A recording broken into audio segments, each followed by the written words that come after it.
Listeners, we're in for a real treat today because we're talking today with a true marketing genius. This is someone who has been instrumental in creating the brand awareness. I mean, everything to do with the AngelAi brand, which is brilliant. And I'm so excited to have him on. And he's even more fun because he's got a British accent. And so he talks so proper. And we're going to have him on with us. Andrew, so good to have you here, friend. That's very kind of you. Thank you. Most Disney characters who are evil have British accents. So I Well, actually we all, think that's probably the positioning of it. You know, think of Scar in The Lion King. oh yes, Scott. Well, So, yes, but so I mean, also we have some beloved characters. I mean, James Bond, so many others. But you're Bond, and so with that, anyway, it's so good to have you here on here, and I'm really excited because you have over 25 years of deep expertise across the marketing and advertising, PR, television, digital, out of your home, print, you name it, you have done it all, and you've worked with some pretty significant brands. I could tell your story, but I'd rather have you tell our listeners about yourself and your journey to where you're at today, my friend. well, that's very kind of you. I think that I would have to say that it's better to be lucky than good sometimes. I guess I was a little strange in that I don't think there's too many 14-year-old boys who actually know they want to be in the advertising business at that age. Wow. But And that's I when you did. found out? That's when you figured out it? Absolutely. I grew up in what I would call the golden age of television, but not only television. Um, Incredible posters, incredible magazine ads. You know, I could go back to sort of some of the work that people knew about Volkswagen over here and great TV ads from around the world. And I was fascinated by it just at that early stage. And I think, again, we do like to say that the British, whilst we may not have invented advertising, it was clearly invented here in the US. But I think that, there was a golden age of advertising, and I was very fortunate to grow up in it and be very heavily influenced by it. My father worked for Kodak for many years, so he that visual nature of media was something that I grew up with very clearly. So at 14 years old, I was subscribing to the equivalent of Ad Age and consuming it. Really? And so knew from a very early age that this, you know, as I say, I don't really class this as a job, is because for you're very kind, because for over 30 years this has been a passion and still is. Well, and it shows up. It shows up in the quality of your work, Andrew. And I think anyone who's looking for someone as a brand ambassador, more than that, I mean, it's just anything, literally from soup to nuts, beginning to end. Your passion and care and concern for what the outcome of it is like nothing I've ever seen before. And when so obviously you say you had this as a desire since you were 14 years old. How did you hone your craft? How did you develop your craft to get to be as good as you are today? Yeah, like everyone, I think in business that has longevity and enjoys what you do, you start off at the very bottom. And trust me, I Yeah. started at the very bottom, basically as the tea boy or the equivalent of the post boy in the mail room. Um, but I was very fortunate. The first agency that I went to was Lintas, which again Yeah. sadly doesn't exist, but handled Unilever. And Yeah. Unilever, at least in Europe and the UK, built some incredible brands. And I was very fortunate to work on these incredible brands like Persil and Dove soap and all Wow. kinds of things. And the great thing about Unilever is they used, what we would now think as, very standard. They used lots of different types of media. They realized that the way people build their relationship with brands is not just through one thing. Um, there was a great guy, Jeremy Bullman at JWT, who said that people build brands like a bird builds a nest. They take Interesting. strands and they take twigs and they take material from lots of places and they build this nest. And if you think of a brand as a nest and the completeness of a brand story, you have to be in lots of different places and you have to be consistent. Yeah. And that is as true today in 19 as it is today. Yes. So I was very fortunate. So Unilever was great, but here's where my, if you like, my sort of career in financial services started way back when we were just an agency that all we did was Unilever. And then all of a sudden, through a sort of a weird acquisition, we ended up with Barclays Bank, which Really? back then was the biggest bank in the United Kingdom. Obviously now has an offering over here as well, but Barclays was a regular bank like Chase is here. It was of that kind of stature. It was. And I managed to basically blag my way onto the launch of this new service for Barclays. And we did something very interesting way back then, which was to take a very different approach and realize that people, unfortunately, don't necessarily view financial institutions as their best friends. That's true. That's so true. And sometimes what we it's did, the least friendly relationship. yeah, absolutely. And adversarial. with all the kind of compliance and everything there. And we kind of, again, smarter people than I, but I was able to help them execute a plan where we were trying to be unbank-like. And in doing that, we did a huge amount of research about the customers of Barclays Bank and of other banks as well.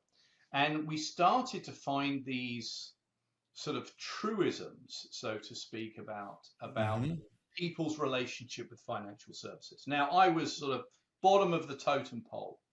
And I soon after that, I moved over to work on Procter & Gamble at GMB&B. And between Unilever and Procter & Gamble, there is no better training. No better. No kidding. But I was getting very pigeonholed in consumer packaged goods. And I was very fortunate that my boss at the time realized that I was probably, running out of steam doing ads for toothpaste and soap powder.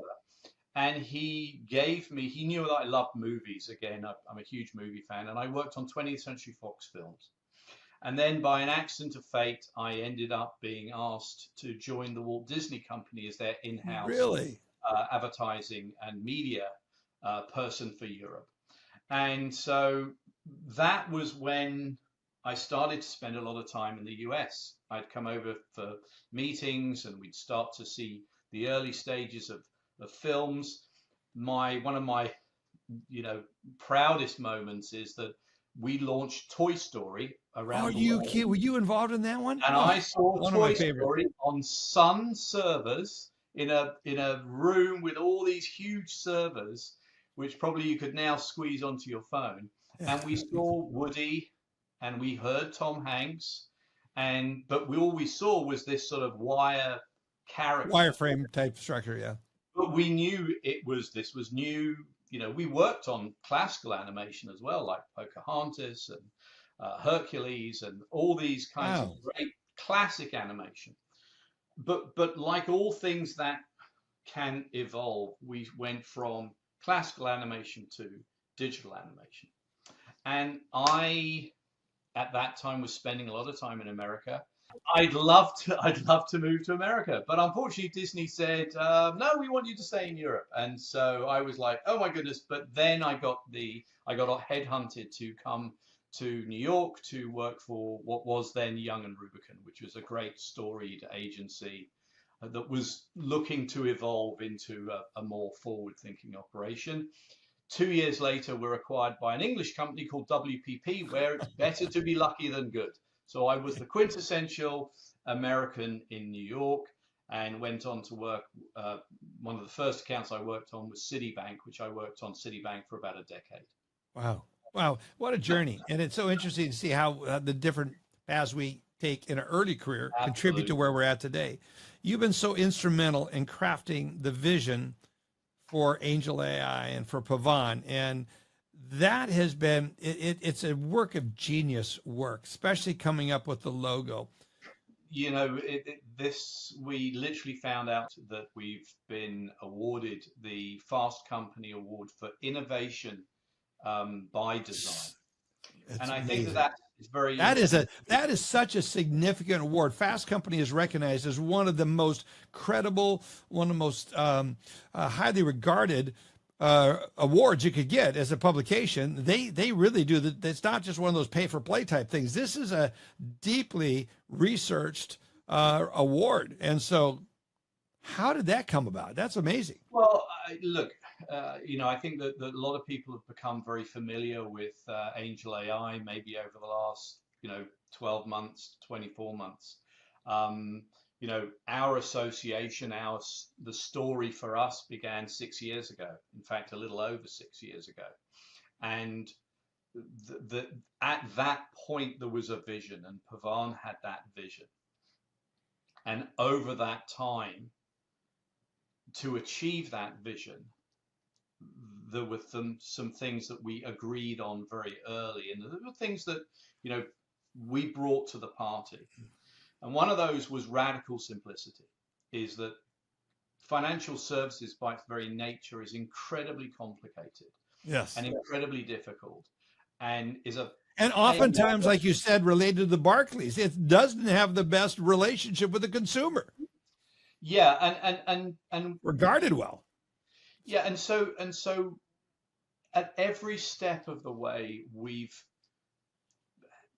I think, held each other account. And I would say that one of the brilliant things, and even though I'm maybe in the back nine of what I've been doing, this has been one of the most incredible experiences of my career, because it's such a tight-knit, genuine team. Yes. Everybody is moving in exactly the same direction. There is no, and it's with such clarity and a purpose and a focus, and and it's such an altruistic value. Lifting and making it easier for consumers to do anything across the financial system, lift themselves up out of the credit issues for the credit repair, all the way through to blockchain and virtually all aspects of financial services. I'm really. We took a lot of cues from Apple, I think, as a lot of people do, because of simplicity. Simplicity of design, radical simplicity. Yeah. And it was, and again, Pavan is always very, very good at this. So we will often come and look at things and maybe be a little wordy, and he will say, distill it, bring it down. What's the essence of what we're doing? And very early on, we kind of came up with this whole concept that we're not selling mortgages. No. We're selling the feeling of home and everything it stands for. Yes. And when you think about that, there is an implied, or there is a simplicity that goes with that. So the Innovation by Design Award sounds great. And it sounds like we're sort of very Apple-esque, but it isn't that. It is about the fact that we've always said we've got to be so different. We've got to be different from everything else. And we've got to make it simple, because if we make it simple, you will make it more accessible. If you make it more accessible, more people will achieve the dream of home ownership. And it doesn't matter who you are or where you are. Home is what is, one of these things which you cannot ever change, that feeling of home. And so true. And so everything we do, whether it's a developer, of which genius developers who just work so hard, whether it's people inside the organization, whether it's anyone who touches, anyone who's been involved in this, is all in on this. And so the innovation of design, I think, is a recognition. Pavan and I went to a Fast Company conference, I think 2 years ago, and we talked there about what we were doing. And it's kind of like that sort of, culmination of we were talking then a little bit more about a vision. and now we're here delivering it to hundreds of thousands of people, Yeah. soon to be millions of people. Yes. And the thing is that it's grounded in a truth, but it's grounded in the trust that we will deliver with this product, and the accessibility, and again, at every step in the way, we've always said is that, you know, marketing can often do things, but if there is no underlying truth in what we're doing, this won't work. Yeah. You know, and so it's the fact. I mean, again, we count ourselves very lucky to be able to just play a small part in bringing this fantastic product to as many people as possible, because we genuinely believe it'll make a difference. Yeah. And you know, with the best will in the world, toothpaste is toothpaste, dog food is dog food. Yes. But giving people, letting them achieve the dream of home ownership or financial independence. I mean, anything. And creating generational wealth. Yes. That's something to get excited about. It is something. What is the keys to building a brand that people do trust, not only for their current situation, but a relationship that'll last well into their future and even possibly beyond their finances, Andrew? Well, I think, you know, the first thing is we're a huge believer in what we call brand love. And brand love comes from an understanding of the person you're communicating to. At the end of the day, you know, we make no bones about it. We are trying to change people's behavior or instill a new behavior, which ultimately we think will help them, but we can't assume that. So the first stage is when you understand behavior and human behavior, and we have a psychologist that we work with who's brilliant at this. When you understand behavioral change, you can make a step forward. And behavioral change begins when your customers or potential customers feel seen and potentially safe and trust you. And so as we can see from the very earliest instance of AngelAi 6 years ago, its objective, its mission was to guide people, not just inform them, it was to guide them, and then to empower them to take control of their financial futures with the confidence that this is all being underwritten, not by some faceless public company with 1 million call centers that keep you on hold, but with something that gives you instantaneous answers to even, you know, questions that may be tangential. So that trust is earned through the behavior and not just branding. You know, AngelAi must really be consistent and must show up even in moments of vulnerability. So let's say you have got a credit issue. We're going to be there to help you and solve that issue. Not maybe, and not in a superficial way. We're actually substantively going to make a difference. Yeah, exactly. And the other thing is that we from the very beginning said that the whole story and the whole basis for AngelAi had to shift from transactional messaging. You know, we've all seen it. We see it every day. Here's your rate. Here's your rate. You know, to a more transformational storytelling. You know, here's how we're gonna help you find the home of your dream. And so this means that you actually have to embed education, advocacy, emotional intelligence into every strand of communication that you put out there. We are a little obsessive, and Pavan will tell you sometimes that I will tell him off and go, that's not on brand.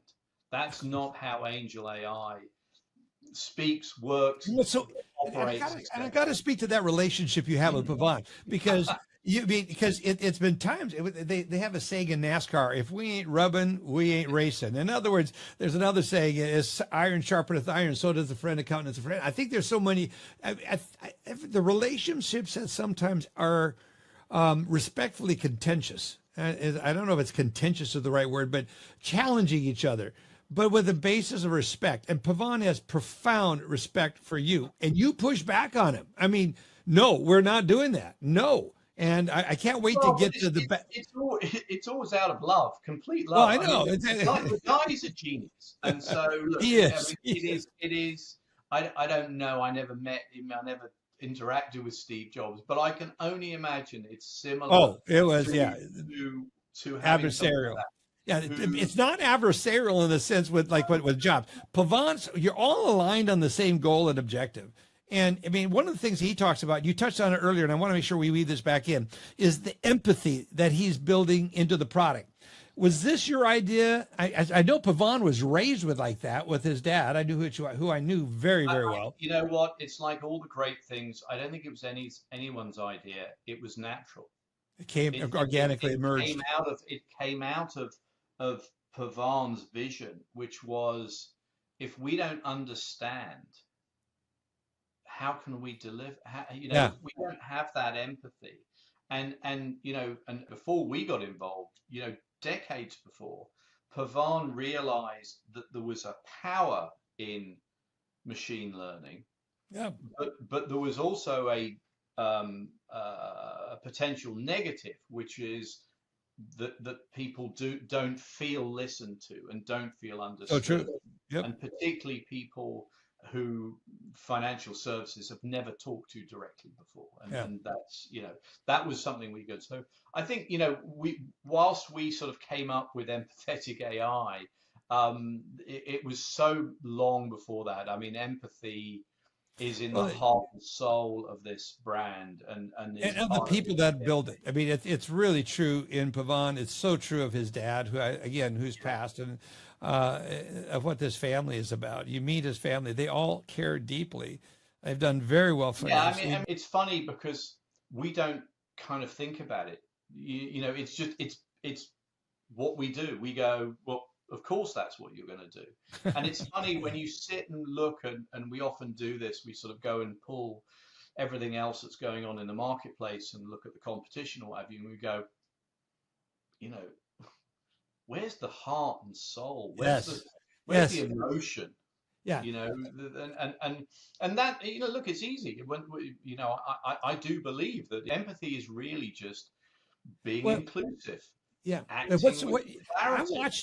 watched you operate in Las Vegas. You rented a studio. We all flew in. There was the celebration. There was the release and the announcement of the token that was released. And you were parked in a studio. And I watched Pavan flew consumers in who had their lives powerfully touched.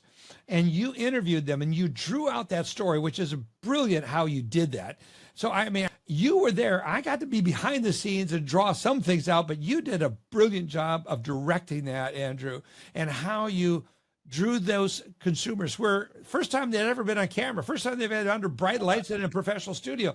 You drew out. Also, it was easy because they were genuine people. It was genuine people. Great stories to tell. I mean, I do think this is, it really wasn't that difficult. I would love to make it out that it was more difficult than it was, because you just... to get the story told in a way that you did, honestly, it was good. I mean, there was some brilliance there. Editing these brilliant stories into 30 seconds or a minute was a bit more challenging. But the thing is these are real people. We always talk about real people, real stories, real business. There is a real danger, and we do it all the time. And Instagram and TikTok, and giving an artificial view of your world or what you're doing or whatever. And I think that can be problematic in the long term. It gives people a sort of a misguided view of the world, and they think everything comes easy and everything, and it isn't.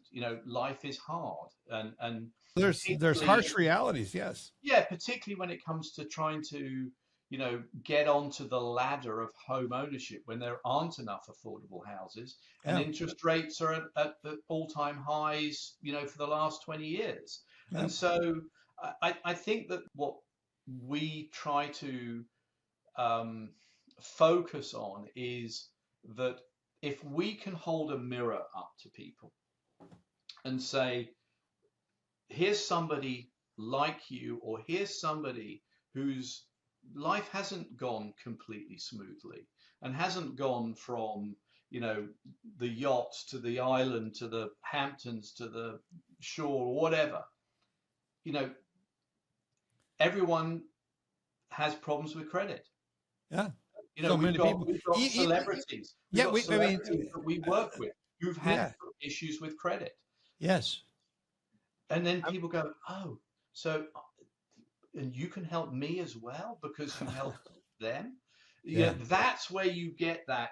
Yeah, we're an enabler. Yeah, we're gonna help you get on the ladder, and then you're gonna fly. And Sugar it's Shane that. Mosley is a It's great that. story there. Yeah, Yeah. I mean, but there's hundreds of them. There's I know. hundreds. There's so many of And I them. think if you hold that mirror up every now and again, um, It's a good way to put it. Holding a yeah, mirror up. Yeah, that's a yeah, really good way to put it. And how you frame things up. I want to get into the story of the creating of the ballerina, the logo. That is one of those ones Pavan wasn't initially for it. And I would love to tell that story because anyone who owns a company who's developing a brand, you caught something here with a graphic artist that you hired. Tell that story and how we brought that about, because I have now fallen in love with that yeah, because it's the elegance. I mean, especially when you go from machine learning to a ballerina yeah, yeah. and how Well, the look, ballerina I comes mean, out of the TV and helps the consumer. I mean, it was just brilliant stuff. it's evolved, and again, I take zero credit. No, no, I, no, no, no, no. Not I you're have not getting off of that. tried. You take a huge amount of credit. You should, because Pavan gives you the Well, credit. it, which is very kind of him. But we go and we work with brilliant people, and we have great talent that works with us, and we're blessed to have that talent.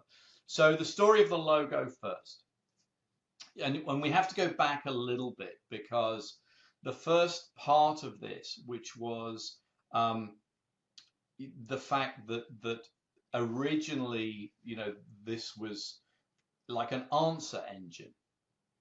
Yeah, And so, we were looking at this, and the sort of the way it was being envisioned was that, very early on we talked about making the complex simple. And that wasn't hmm ever a tagline, but it was like an ethos that we had.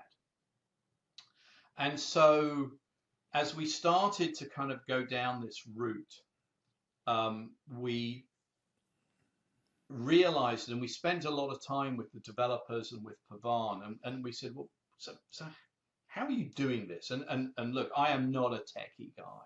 I know enough you're to a get marketing on guy. with Yep, it. yep. And he said, well, what we're doing this very quickly. I'm like, and he's talking about the hundreds and thousands and millions of lines of code Lines of code. Yeah, you build to build the house, and then you populate the house, all this stuff. And we're going, okay, there's no story there and what have you. And we looked at all the logos for financial services companies, and they were all terrible. Um, and it's one of these things where we asked, a wonderful girl, Tasha Reifeld, who was actually here in the US, but was often based and lived in Perth in Australia. And we talked about the complexity, and you have to brief. And one of the things that, again, it looks like the swan on top, and underneath you're paddling like this. It's all about the brief. yeah. And what you tend to do is you give a designer like way too much information, and you throw all this stuff in. And we talked about this. What were things where you had a very complex thing that looked elegant and brilliant? And you think about swans, and you think about all these kinds of things. And we landed on this thing, a ballerina. So I suddenly was there. I had pictures of ballerinas and what have you like that. And it just wasn't the brand at all. And she went away and she came back and with a design that she started to draw in front of us, as sort of doodling it. Yeah. And it was this vision of a ballerina in the arabesque pose. Yes. But it was in, and we'd actually had another person give us the arabesque part, and so she kept drawing lots of lines, and the lines were the complexity of the code. Yes, So I love that. the AngelAi, this isn't a very bad representation, but there are 27,000 lines in the logo, and Wow. and so the logo and all those lines are connected. It's amazing. So it's again, you've got this lovely, elegant logo. And again, she's, it's an arabesque pose, which I do very badly, but she's pointing forward. Yeah. The other thing is, if you really look at it, she's actually leaning forward. Yes. Because we're going to take you forward. We're going to take you forward. And of course, the other thing is, because we all know this to be true, is, AngelAi, of course, she had to be a woman, because a woman's going to actually get shit done. That's so true. We know that in the mortgage industry. If you want to look at what really gets done around here, Pavan, it's not that he didn't get it, but he didn't get it straight away. He didn't get it right away. No, he didn't like the idea. He rejected the idea. But his, incredible wife, Pretty, and his mother, I believe, got it straight away. Yeah. Pretty good. Pretty is brilliant. Once he'd had time, and once we'd explained it and gone through it, he was, this is brilliant. This is genius. This is, so so that logo is now 4.5, 5 years old, and has been such a North Star. Yes. And, we can use it in different things. Originally we were very protective of certain elements and colors and things. We've now realized we can do more things with it and we can stretch it a bit. And out of the logo came animation. Because another thing that is incredibly complex, but when it looks simple, was our animated ballerina. Yes. And she now has appeared in every TV spot that we've worked on so far. She's walked out of televisions. She's walked into Copa America and football matches or soccer matches. She's great. She's incredible. And so we're on this journey. We're on this journey. And I call that the craft skills. That we've been very fortunate to work with animators, designers. We've worked with great directors, camera crews, setups, every place. We deliberately go and tell people the whole story of AngelAi before they start working on it. Yeah. And they go, and they get buy-in, and it takes the work to another level. It just takes the work to another level when you get people buying in. One of the things that also you're responsible for is the color. It's color of the app, what's going in there. And what's so interesting, have you seen the new iPhone that's out? Great, I know. I mean, Pavan was showing me the new iPhone. It's the color. It's the color of the AngelAi app. Yeah. I go back to, it's better to be lucky than good. Yeah. Joking aside, trust me, I did not come from this world, but if you study design, as I've sort of done a bit later on, there are certain colors that associate with different things. Yes. And the most well-known one is blue. Every bank and financial institution has blue or red in it. Yep. So one of the things we said is no blue, no red. Blue and no red. Be unbank-like, be unfinancial institution-like. Yeah.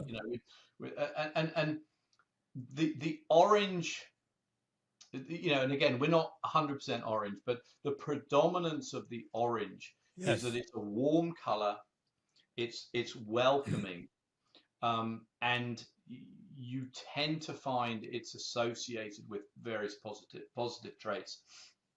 There was a power brand in Europe for many, many years called Orange. It was a telecom brand. Wow. Orangina is one of the Yeah. all-time great soda brands. So the color. Orange Fitness. I'm thinking about Orange Fitness out here. Yeah, absolutely. So yeah. For us, it was kind of like, so one part of it was nobody else is orange, so we'll be orange. We'll be orange. But the other part was it worked with everything that we were doing. Yeah. And so the colors that we had, and again, not only are there 27,000 lines, but there are over 800 colors in this. Really? But we created a color palette, again, 5.5 years ago, and we have never deviated from that color palette.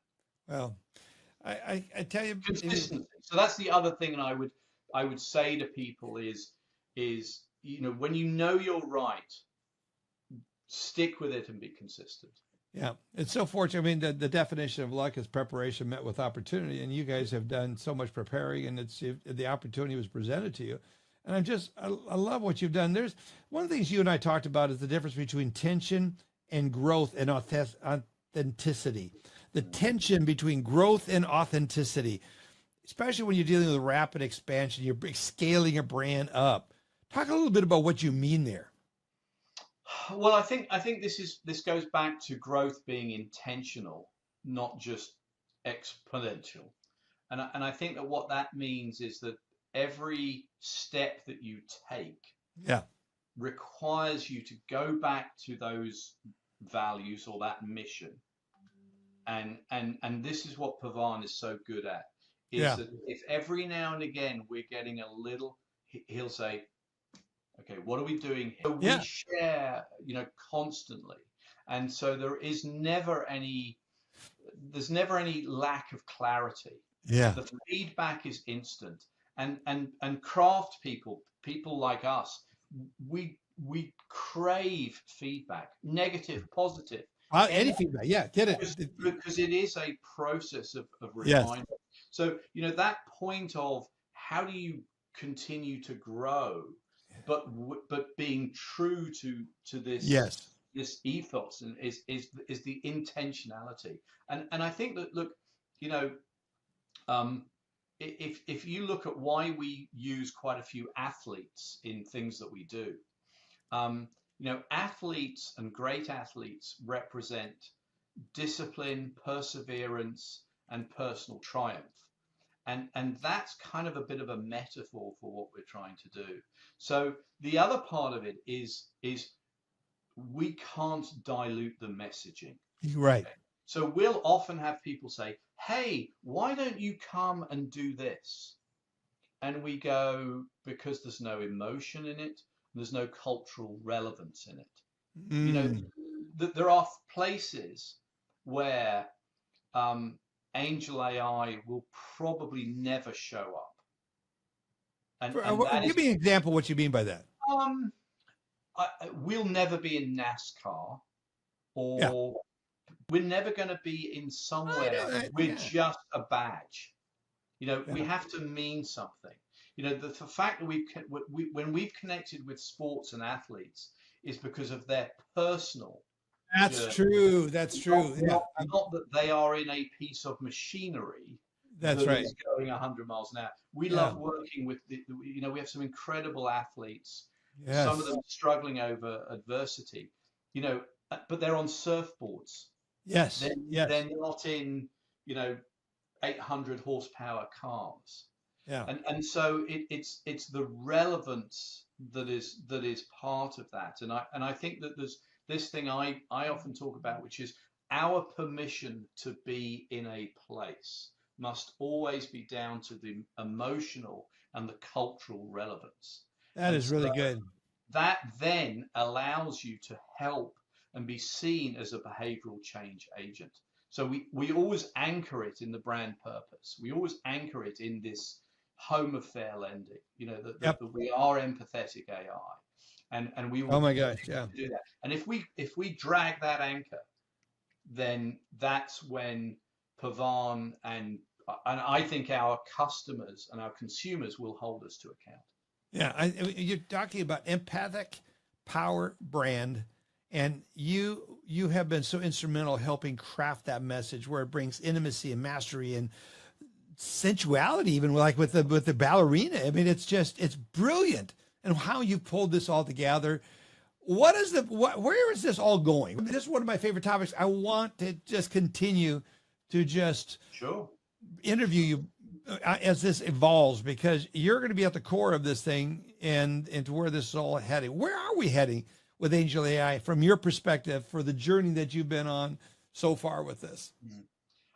I genuinely think, and I know I've said it a couple of times today, but this dream of home ownership, I always remember when I was able to buy my own home, and I was very fortunate that I got a leg up, at least in the beginning, from my parents who couldn't afford much, but they knew that home ownership was really important.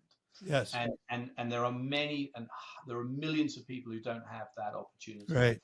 And I think that we are going to write our own story, and AngelAi will write the narrative through those stories. As we get people who've been able to get into their own home because they've overcome maybe, barriers, some of which are intentional from financial institutions. Let's be very clear. There has been a practice which has discriminated, and we can clearly break through that. Yeah. There have been issues where, unfortunate issues or just bad reporting by credit agencies have put a barrier. We can push through those. We can break through those. And then when you see the stories, and Pavan is brilliant at this, wherever he goes, he's always trying to record, whether it's loan officers, realtors, customers, telling the story. Yes. And I think that again, what we will do is we will launch, we will promote, we will make more and more people aware of AngelAi, and then we'll let the customers, the consumers, the new home buyers write the next chapter. Yeah, it's really exciting. I one of my favorite testimonials is of Jodi Perry, who talked about how it gives her the ability to make money and still have her family. It's given her back her life. Mm-hmm. And I think what this is doing is giving people a life and giving back some of the people involved in this crazy business of mortgage lending and real estate finance and real estate acquisition. It's giving back their lives. It is so important. Andrew, I am so honored to have you here. One of the benefits that I've gotten out of this is meeting guys like you, and I cannot compliment you enough. What a joy to get to know you and meet you and developing this friendship that I hope will last for a long, long time. Tremendous respect to you. Kudos to you, my friend. And kudos to getting AngelAi with Fast Company. That's the big announcement. Innovation by design. And that's innovation by design. It's not just innovation for innovation's sake. It's not just design for design's sake. But thank you for shining a light on what we do. And thank you for all you do for this industry. Well, thank you, Andrew. It's a passion. At this point, I'm 75 years old and doing this, and it's not for the money, it's for the passion to make a difference. And it's fun to find a product like AngelAi. I find a guy like Pavan, who I met when he was 11 years old, when I was selling loans to his dad, Hari. And how fortuitous it would be that I'm working with him 55, 56, 57 years later. So amazing. Thank you so much for being here, friend. Thank you.